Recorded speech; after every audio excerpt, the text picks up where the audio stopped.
70 साल से वक्फ का जो मिसयूज हुआ उसमें एक नॉन बिलीवर सेट को बिलीवर सेट मतलब दरगाहों को गुरु शिष्य प्रथा को मानने वाले लोगों के ऊपर एक नॉन बिलीवर सेट को सुपर इम्पोज करके एक थिंक टैंक बना दिया गया। वो नॉन बिलीवर सेट जो है आज पूरे के पूरे जो है वक्फ के ऊपर काबिज है और वक्फ का मतलब है रुक जा, ठहर जा। इस वक्त को जो है जहाँ ठहरना था वो ठहर ही नहीं रहा है। आज भी उसका जो है खरीद दिक्कत हो रही है, उसको जो है यूटिलाइजेशन अलग अलग तरीके से किया जा रहा है और इसका जो ओरिजिनल बेनिफिशियरी है गरीब,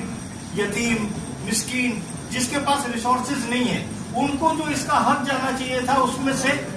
late me be clear about it, 1 रुपया भी यूटिलाइज नहीं हुआ है। अगर यूटिलाइज हुआ होता तो आज मुस्लिम्स की सच्चर कमेटी के हिसाब से जो रिपोर्ट थी वो जो है वैसी रिपोर्ट नहीं रहती। लेकिन आज भी कंडीशन वही है, सच्चर रिपोर्ट आने के बाद में भी वही कंडीशन है और इस बिल के आने के बाद में भी अगर कंडीशन सेम लोगों के हाथ में वक्त रहेगा तो हम नहीं समझते हैं कि इसके अंदर कोई भी चेंज आएगा। પાછું એક દોહરાવું છું કે આપ સૌનું સ્વાગત છે અને બીજી વાત સમર્થન કરવાનું કારણ અત્યારે વકફ કમિટમેન્ટ બિલ સમર્થન કરવાનું કારણ મોટા પાયે છે કે જૂનું જે એક્ટ છે એ જૂનું એક્ટ હતું જે ચાલી રહ્યું છે એના અંદર એવું કોઈ પણ સંવિધાનમાં નથી આવતું કે જે પ્રોપર્ટી જતી રહી છે કે જે છે એને કોઈ રક્ષણ થઈ શકે પણ નવા એક્ટમાં અમને એવું દેખાય છે જ્યાં સુધી અમે એને સમજ્યું છે કે એના અંદર જે પ્રોપર્ટી જતી રહી છે એ પાછી આવવાની સંભાવના છે એના સાથે સાથે એનું રક્ષણ પણ થશે ને એનું જે ઉદ્દેશ હતું જેને જે આ પ્રોપર્ટી જે ટાઈમે વકફ કરી હોય જે